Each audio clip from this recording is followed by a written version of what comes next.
il y a eu différentes activités lors de notre formation au mois de novembre avec notre animatrice Jacqueline Dalloz.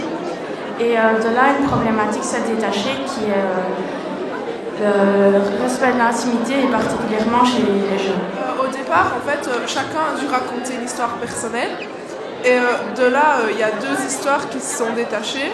Et c'était l'histoire d'un adolescent que ses copains avaient enfermé dans une salle de bain avec une fille sous la douche. Et l'autre, c'était une fille que sa grand-mère elle embêtait à propos de ses dessous, de ses relations amoureuses et tout ça en public. Et de là, on a parti notre projet sur l'intimité. Et après, nous avons fait 6 groupes qui ont chacun travaillé sur un projet toujours en rapport avec l'intimité. Le premier, c'est un blog qui reprend les productions de chacun. Et le deuxième est un film qui reprend l'histoire de la jeune fille et sa grand-mère qui l'harcèle, avec une solution et il y a un bêtisier de la réalisation.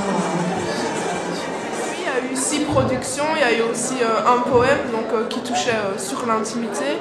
Il y a eu un clip vidéo aussi. Qu'on pourra voir sur l'ordinateur là.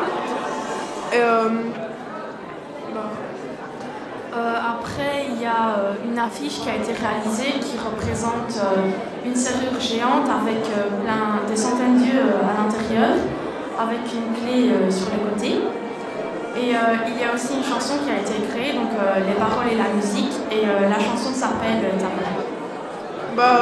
C'était bien parce que c'était un travail d'équipe et c'était bien de faire un projet parce qu'on n'avait jamais fait ça avant. Avec les animations de Madame Dalloz, on a un peu appris des trucs genre le paquet narratif et tout ça. Et on a pu travailler nous-mêmes sur un truc qu'on voulait faire et on n'avait pas de règles quand on faisait vraiment le projet qu'on avait envie. Aussi parce que c'était des histoires qui nous concernaient, donc c'était assez marrant et intéressant de voir les histoires de chacun et comment on pouvait les rassembler pour mener à un seul projet. Ok.